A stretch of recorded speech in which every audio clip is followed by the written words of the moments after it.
The neutral space station floated in the dead silence of the border zone, exactly halfway between Earth's solar system and the Galactic Council's territory.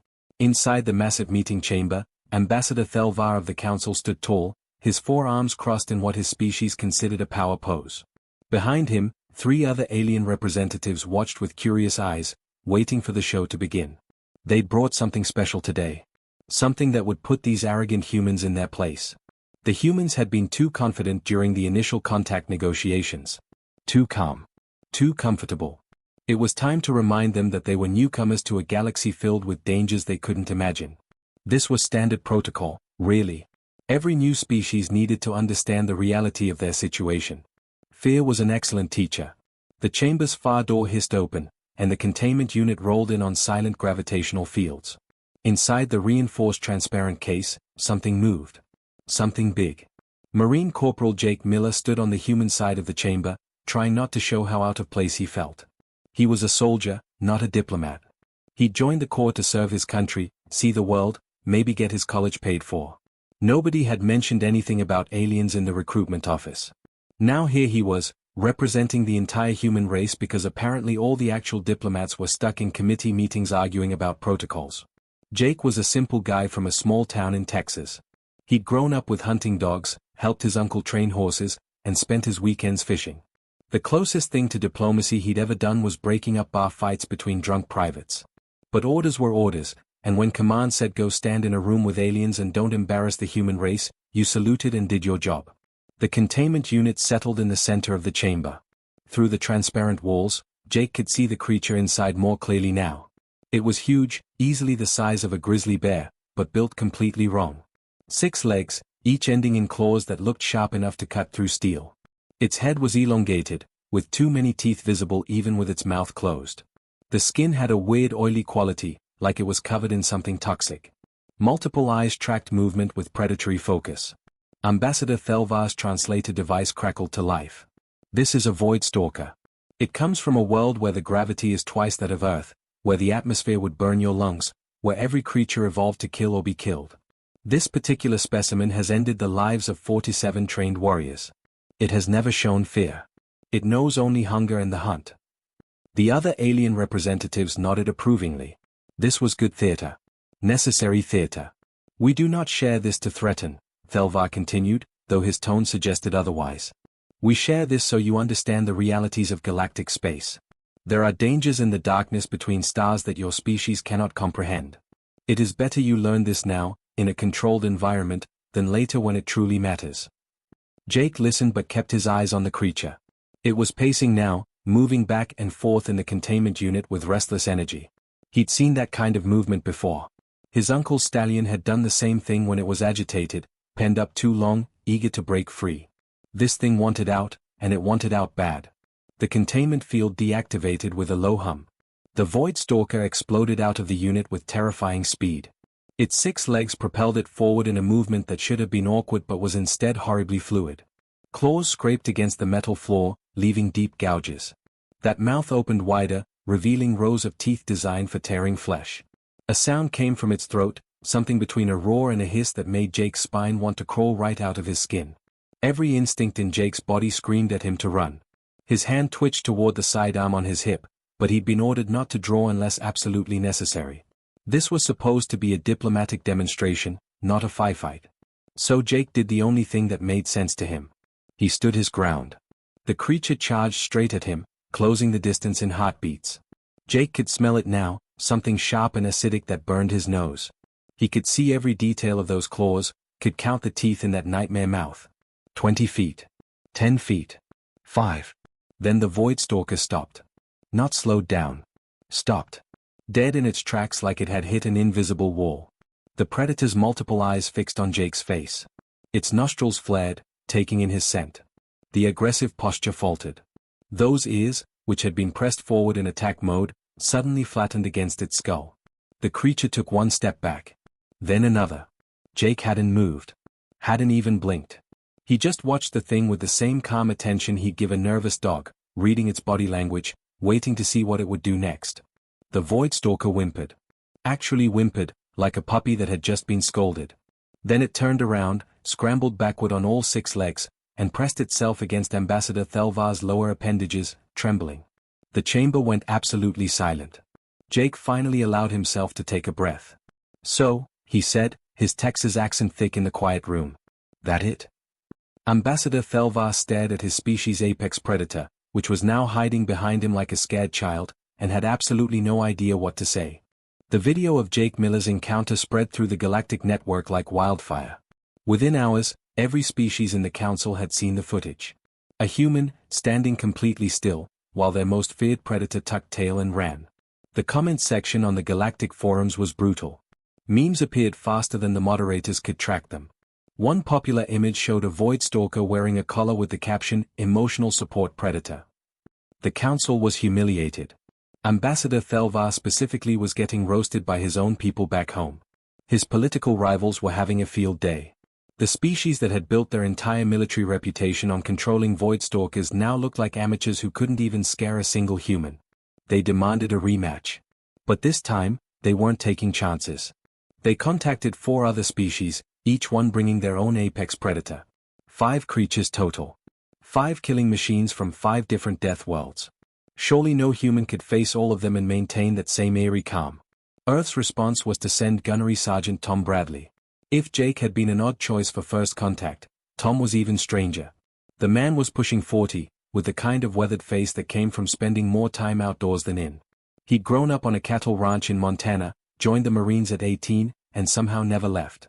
20 years of service, most of it in places the Corps didn't like to talk about in public. Tom wasn't much of a talker. Back on base, the younger Marines joked that he had 2 modes, silent and slightly less silent. But everyone respected him. There was something about the way he carried himself, the way he could walk into a tense situation and somehow make it less tense just by being there. The rematch was scheduled at a much larger facility. The council wanted an audience this time. Hundreds of alien dignitaries filled the observation galleries, eager to see the humans put in their place. The betting pools were running hot. Most aliens were convinced this was where humanity's luck would run out. The arena floor was massive, easily the size of a football field. Tom stood in the center, hands in his pockets, looking like he was waiting for a bus rather than facing certain death. He'd refused body armor. Refused weapons beyond a standard sidearm that he hadn't even drawn. When asked if he wanted backup, he just shrugged and said he'd be fine. The first gate opened with a grinding of metal. Out came the crystalline Ripper, a creature from a world where silicon-based life dominated. Its body was covered in razor-sharp mineral growths that could cut through almost anything. It moved like a praying mantis made of broken glass and bad intentions. Its species had used these things as war beasts for 3,000 years. The Ripper screeched and charged. The sound it made was like nails on a chalkboard amplified through a concert speaker system. The alien observers actually covered their ears. Tom watched it come. Didn't move, didn't flinch. Just tracked it with his eyes the same way he'd watch a bull sizing him up in a corral back home. When the creature got close, Tom shifted his weight slightly, angled his body, made himself bigger. It was subtle, the kind of thing most people wouldn't even notice. The Ripper noticed. It pulled up short, circled once, and then simply laid down on the arena floor. Its razor-sharp body flattened submissively against the ground. The second gate opened before the observers could process what they'd just seen. A thermal drake burst through in a cloud of superheated air. This thing was a nightmare from a volcanic world, covered in scales that radiated heat like a furnace. It could breathe fire hot enough to melt titanium. It was used by the Karath Empire to burn entire cities during their expansion wars. The drake reared up, spread its wings, and roared. The temperature in the arena jumped 20 degrees. Fire licked around its jaws, ready to turn the human into ash. Tom tilted his head slightly, looking at the creature with what could only be described as mild interest. He made a low sound in his throat, something between a grunt and a rumble. Not aggressive, just acknowledging the drake's display. The drake's fire sputtered out. It lowered its head, folded its wings, and lay down next to the Ripper. Within seconds, its eyes were closed. It was napping. Gate 3. The Phase Panther materialized in the center of the arena, its quantum-unstable body flickering between solid and translucent. This thing could walk through walls, phase through attacks, and tear apart prey from dimensions its victims couldn't even perceive. The Syndicate worlds had lost an entire research station to just 3 of these creatures. The Panther circled Tom, moving in and out of phase, testing him. Tom turned slowly, keeping it in view but not challenging it directly. He moved like he had all the time in the world, like this was just another day. When the panther phased close, Tom extended one hand, palm down, not reaching but offering. The creature sniffed his hand, rubbed its head against his palm, and then flopped onto its side. It started making a sound like a purr crossed with a quantum vibration. Tom scratched behind what he assumed were its ears. The fourth gate released the swarm queen, and this was where things got really interesting. The queen was the size of a small car, but she was never alone. 1,000 drone insects poured out behind her, each one carrying enough neurotoxin to drop an elephant. Swarm queens had been known to strip entire ecosystems clean in a matter of days. The drones filled the air like a living cloud, their buzzing drowning out every other sound. They surrounded Tom completely, cutting him off from view. The alien observers leaned forward, certain this was finally it. Nobody could face a swarm and survive. The buzzing changed pitch. Became organized. Rhythmic. The cloud of drones parted, and there was Tom, completely untouched. The drones weren't attacking. They were circling him in a defensive formation, the same way they protect their own queen. The swarm queen herself had moved close to Tom, her massive body pressing against his side like a cat seeking attention. The fifth gate opened. Another void stalker, this one even bigger than the first. The council had specifically chosen one with the highest aggression rating on file. It had killed its last 3 handlers. It took one look at Tom standing there, surrounded by 4 other apex predators that were all treating him like their favorite person in the universe, and just stopped. The fight drained out of it immediately. It walked over, lay down with the others, and that was that.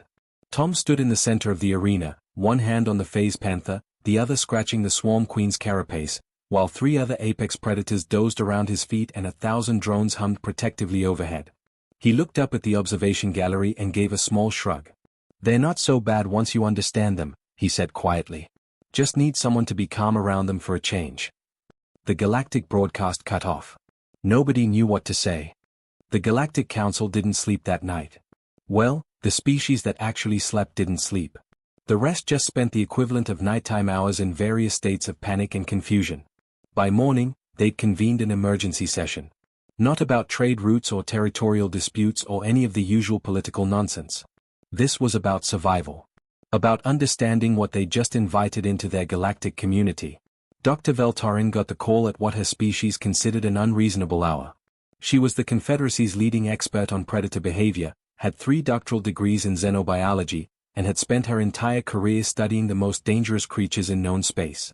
If anyone could explain what had just happened, it was her. She assembled a team. Biologists, evolutionary scientists, behavioral experts, even a few military strategists.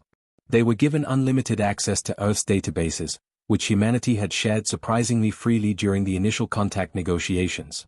Most species kept their homeworld data locked down tight. Humans had basically handed over their entire internet and said have fun. That should have been the first warning sign. Dr. Veltarin started with the basics. Earth's classification in the galactic database listed it as a Class 4 world, moderately dangerous, standard oxygen-nitrogen atmosphere, single large moon, nothing special. The initial survey had been quick, just a few probe passes to check if it met minimum requirements for supporting spacefaring life. She decided to dig deeper. The survey team had noted that Earth had an unusually high number of large predator species for a world that had developed intelligent life, but they dismissed it as an anomaly. Looking at the data now, with fresh eyes and actual context, that dismissal seemed criminally negligent. Earth wasn't just home to predators. It was a predator factory. The food chain was absolutely packed with creatures that had evolved specifically to hunt and kill other creatures. Sharks that had remained virtually unchanged for millions of years because they'd achieved predatory perfection. Big cats that could sprint faster than most species' vehicles. Bears that could tear through steel. Wolves that hunted in coordinated packs with sophisticated communication. And humans had evolved right alongside all of them. Not on some isolated continent where they could develop in peace. Right there in the mix, competing for the same food sources, the same territory. Humans didn't have claws or fangs or armor plating. They were physically weaker than most of Earth's predators. By all logic, they should have been prey. Instead, they'd become the apex predator of their entire planet. Dr. Veltarin pulled up human evolutionary history and felt her spine go cold. Humans hadn't outfought Earth's predators. They'd outsmarted them. Outlasted them. Humans had developed something called persistence hunting. They'd literally chase prey for days, following tracks, never giving up, until the animal collapsed from exhaustion. What kind of species develops that as a hunting strategy? Relentless. Patient. Terrifying.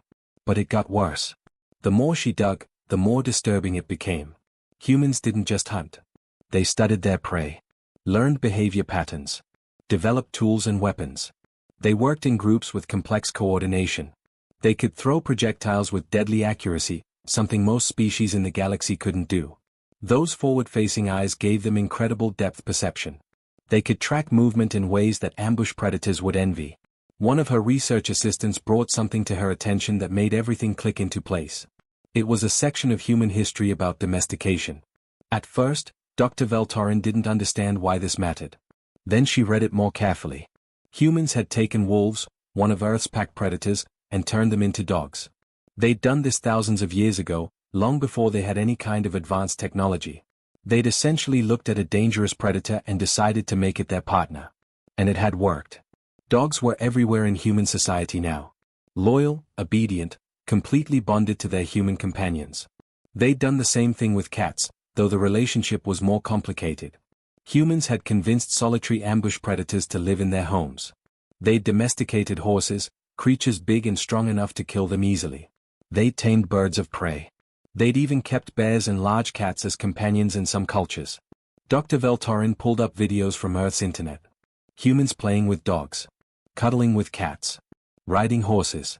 There was even footage of humans interacting with wild predators, sharks and lions and wolves, with nothing but body language and patience. The humans in these videos showed no fear. Just calm confidence and an almost supernatural ability to read what the animal was thinking. She showed this to her team. They don't just survive alongside predators, she explained, her voice shaking slightly. They bond with them. They understand predator behavior on an instinctive level because they had to in order to survive. Every human child grows up learning to read the body language of predators. It's built into their culture, their evolution, their entire way of thinking. One of the military strategists spoke up. But how does this explain what we saw in the arena? How does domesticating animals on their own world let them intimidate creatures from completely different evolutionary lines? Dr. Veltorin pulled up the footage of Tom Bradley standing calmly while 5 apex predators surrounded him. Watch his body language. The way he stands. The micro-movements. His broadcasting signals that transcend species. Confidence without aggression. Authority without threat. Every predator in the galaxy understands dominance hierarchies. They understand pack structure. Tom isn't challenging these creatures. He's positioning himself as the alpha. The pack leader. And he's doing it so naturally that he probably doesn't even realize he's doing it. She ran comparison analysis, pulling up footage of various species alpha predators. The postures, the movements, the energy. Then she overlaid footage of humans in their natural environment. Business leaders giving presentations. Parents managing children. Military officers commanding troops. The patterns were there. Humans moved through their world projecting apex predator energy constantly. It was just how they operated. We made a critical error in our initial assessment of Earth, Dr. Veltorin said to the council later that day. We classified it as moderately dangerous because we only looked at environmental factors. Gravity, atmosphere, temperature ranges. We didn't understand that the real danger wasn't the planet. It was what the planet created. Earth isn't a death world by our standards, but it might be something worse. It's a world that forced its dominant species to become the ultimate predator. Not through strength or speed or natural weapons, but through intelligence, patience, and the ability to turn other predators into allies. She brought up a final image. A human child, maybe 5 years old by their development standards, sitting peacefully while a massive dog rested its head in the child's lap. The dog was easily big enough to kill the child in seconds. Instead, it was completely relaxed, protective, bonded. This is what humans do, Dr. Veltorin said quietly. They make family out of creatures designed to kill. And now we've invited them into the galaxy. We wanted to scare them with our apex predators. Instead, we've shown them a galaxy full of potential companions. I don't think we understand yet what that means for the rest of us. The council chamber was silent for a long time. 3 months after Dr. Veltorin's report shook the Galactic Council, things had started to settle into an awkward new normal. Earth was officially being considered for membership, though nobody quite knew what to do with them yet. In the meantime, the council decided to run a test program. Joint military exercises. Human soldiers working alongside alien troops to see if they could actually function together in real scenarios. Jake Miller and Tom Bradley both volunteered. Well, Jake volunteered. Tom got voluntold by his commanding officer, which was basically the same thing in the Corps. They were assigned to a mixed unit, half human and half alien, tasked with escorting a supply convoy through a relatively safe section of Council space. Boring work, really. The kind of mission that was designed more for cultural exchange than actual combat. The transport ship was a Valorian frigate, designed to carry cargo and troops through standard shipping lanes. The crew was a mix of species. The captain was a tall, thin being from a high-gravity world who moved like a praying mantis. The security team included 2 Karath soldiers, built like tanks and covered in thick armor plating. There were a few Luminari, peaceful species who handled communications and navigation. And then there were the humans, who everyone kept watching nervously after all the footage they'd seen. Jake spent most of the first week trying to make small talk with the alien troops. It wasn't going great. The Karath warriors were polite but distant, clearly uncomfortable around the humans.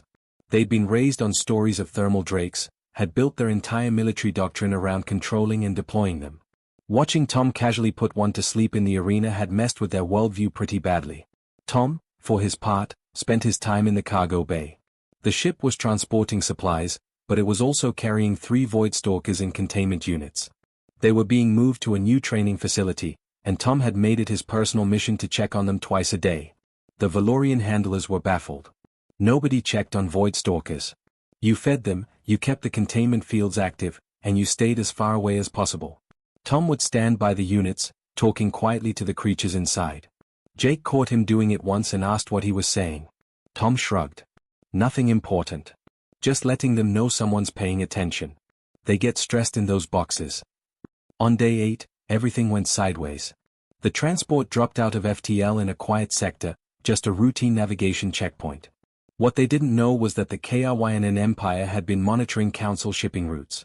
The KRYNN were raiders, pirates, the kind of faction that existed in the gaps between official territories.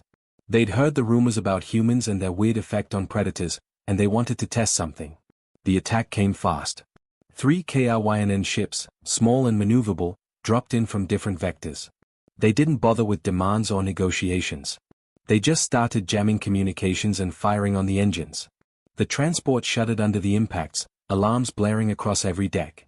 The captain ordered all security personnel to defensive positions. The Karath warriors grabbed their weapons and headed for the main corridors. Jake and Tom moved with them, checking their gear with practiced ease. Then the real problem hit.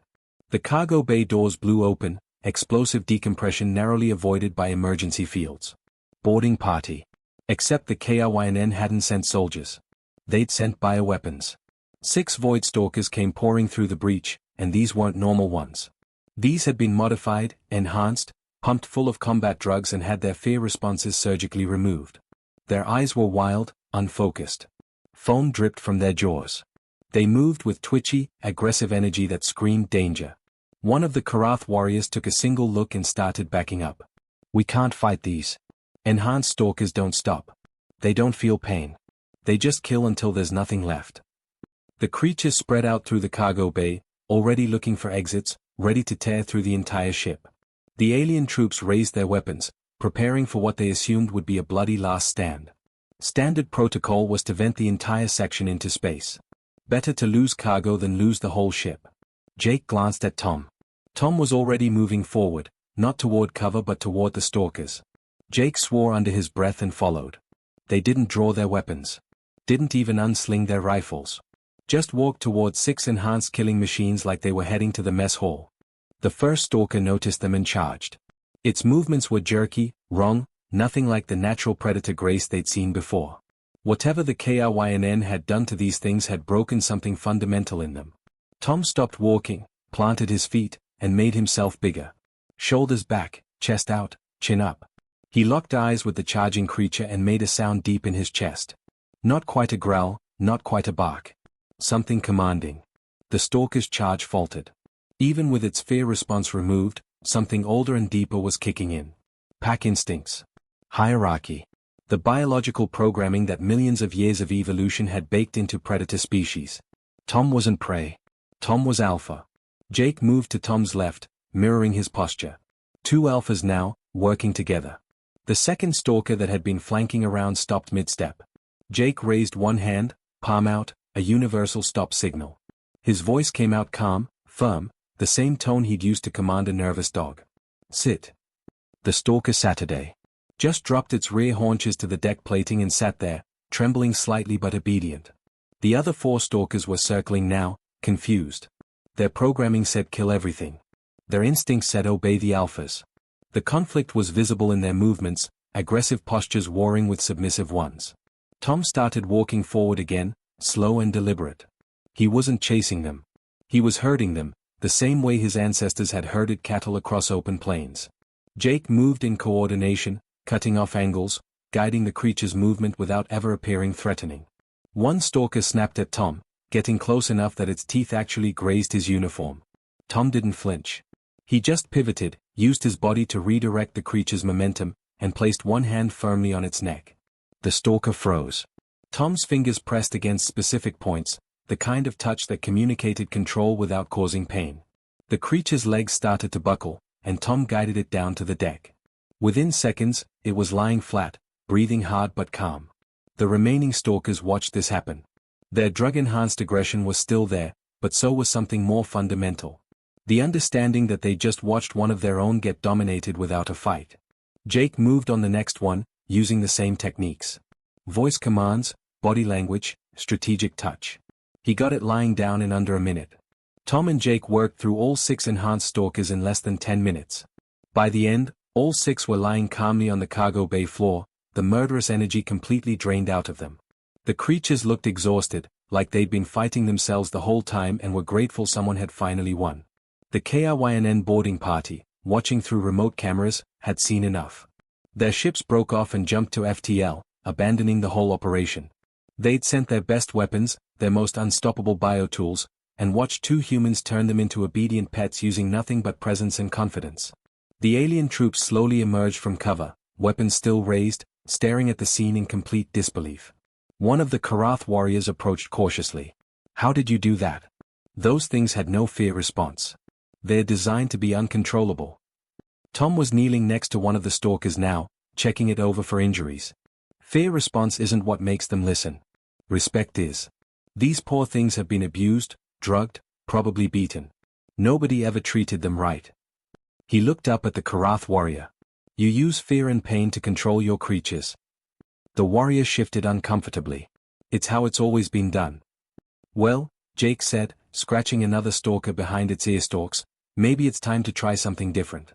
Seems like there's a better way. The footage from the KRYNN attack changed everything. Again.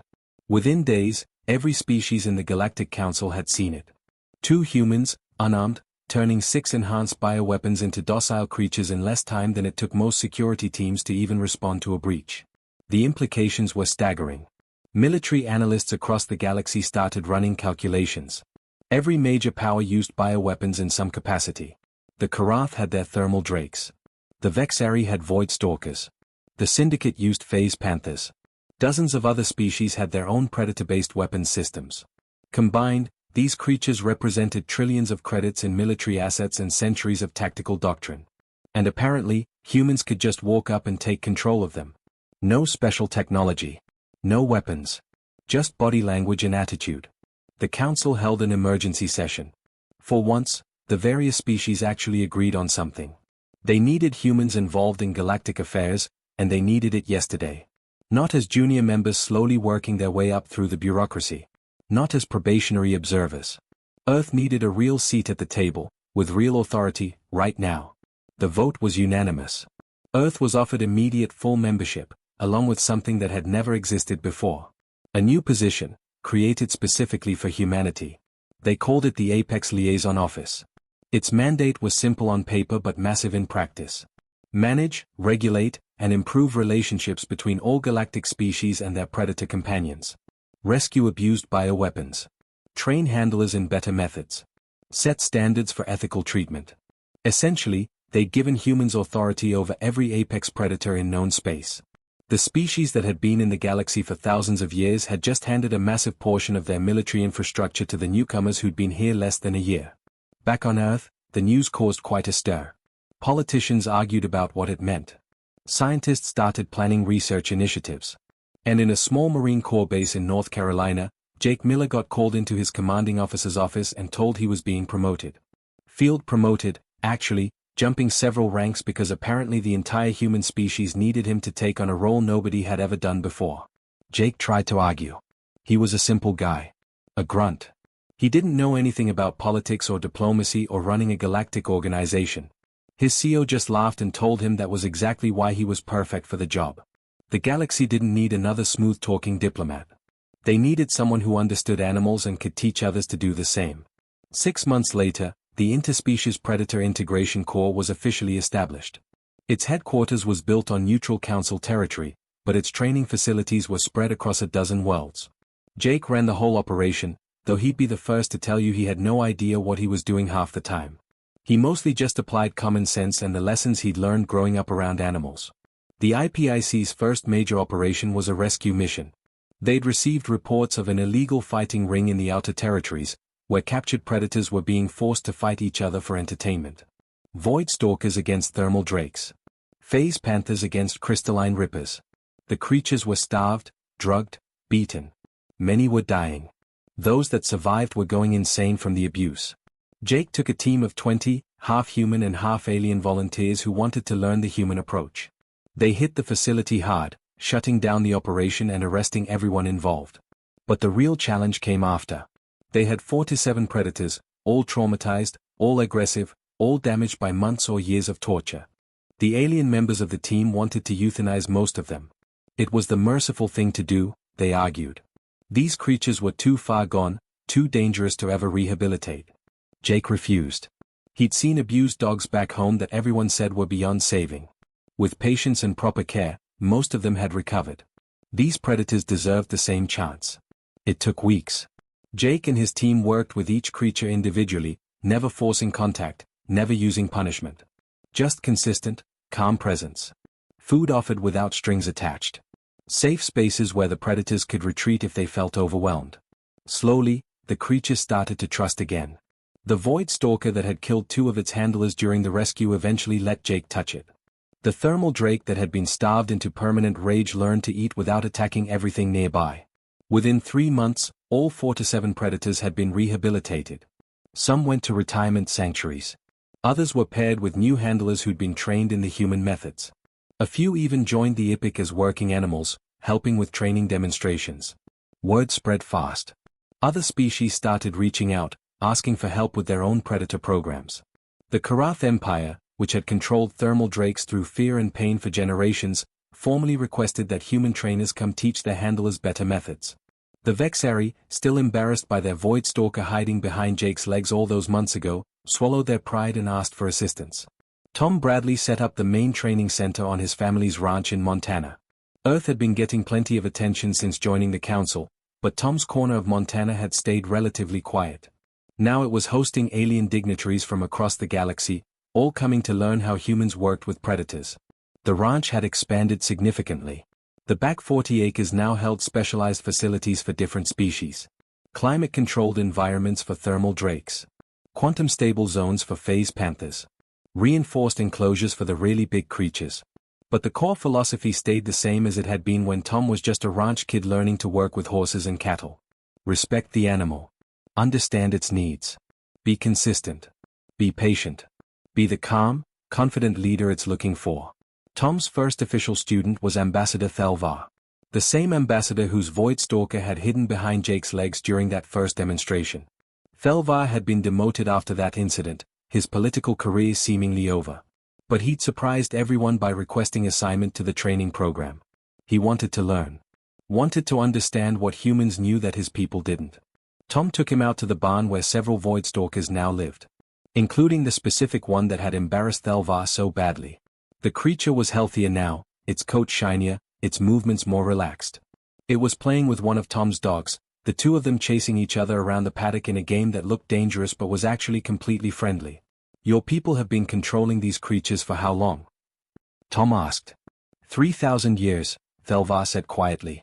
We've bred them, trained them, deployed them in countless conflicts. And in all that time, did you ever just try being nice to them? Thelvar didn't answer. He just watched the Void Stalker playing like a puppy, something he'd never seen one of his species' apex predators do before. Over the next few months, Tom taught Thelvar everything. How to read body language. How to establish authority without aggression. How to reward good behavior and redirect bad behavior without punishment. How to understand that these creatures weren't weapons or tools. They were living beings with needs and emotions and the capacity for loyalty if you earned it. The transformation was remarkable. Thelvar went back to his homeworld with his Void Stalker, the same one that had hidden from him in fear. Except now the creature followed him willingly, responded to his commands eagerly, and showed genuine affection. He started teaching other Vexari handlers. Their military efficiency actually improved. Turns out predators perform better when they're treated like partners instead of slaves. Similar stories played out across the galaxy. Species that had used predators for centuries started adopting human methods. Abuse rates dropped. Handler casualties dropped. The creatures were healthier, more stable, more effective. It was better for everyone involved. A year after Earth joined the Council, Jake attended his first full assembly. The massive chamber held representatives from hundreds of species. He still felt out of place in the fancy diplomatic setting, but he'd learned to deal with it. As he took his seat in the new Apex Liaison section, he noticed something that made him smile. At least a dozen other representatives had brought their predator companions. A Karath diplomat sat with a thermal drake resting calmly at her feet. A syndicate ambassador had a phase panther curled in his lap. Even Thelvar was there, his Void Stalker lying peacefully beside his chair. None of this would have been allowed a year ago. Predators in the council chamber? Unthinkable. Dangerous. Insane. Now it was just normal. Just another day in the galaxy. The session began with routine business. Trade agreements. Territorial discussions. Standard political stuff. But toward the end, the council chairman called for special recognition. He gestured to Jake and the human delegation. 1 year ago, we attempted to frighten humanity with our greatest weapons. Instead, they showed us we'd been doing everything wrong. They've taught us that strength doesn't come from fear. It comes from respect, understanding, and partnership. The galaxy is safer, more peaceful, and frankly more interesting because they are here. We are grateful. The chamber erupted in what passed for applause among 100 different species. Various clicks, hums, and vocalizations blended into something that sounded almost musical. Jake sat there, his own Void Stalker resting its massive head on his shoulder, and thought about how weird his life had gotten. A year ago, he'd been a regular Marine from a small town in Texas. Now he was somehow responsible for the welfare of apex predators across thousands of worlds. But looking around the chamber, seeing creatures that had once been feared weapons now serving as loyal companions, seeing species working together in ways they never had before, he figured maybe it had all worked out okay. The meeting adjourned. Representatives filed out, many stopping to pet each other's predators, sharing training tips and stories. Tom caught up with Jake in the corridor, a phase panther following at his heels. Apparently, it had adopted him during a recent training session and refused to leave. You think any of this would have happened if that first Void Stalker had actually attacked you? Tom asked. Jake grinned. Nope. But lucky for everyone, animals are smarter than people give them credit for. It knew I wasn't a threat. Just took everyone else a while to figure out the same thing. They headed out together, 2 guys from Earth, followed by a small parade of the galaxy's most dangerous predators, all acting like well-trained pets. Behind them, the Galactic Council continued its work, forever changed by the species that had looked at their weapons and seen friends instead. Just another day in the new galaxy. And honestly, it was turning out pretty good.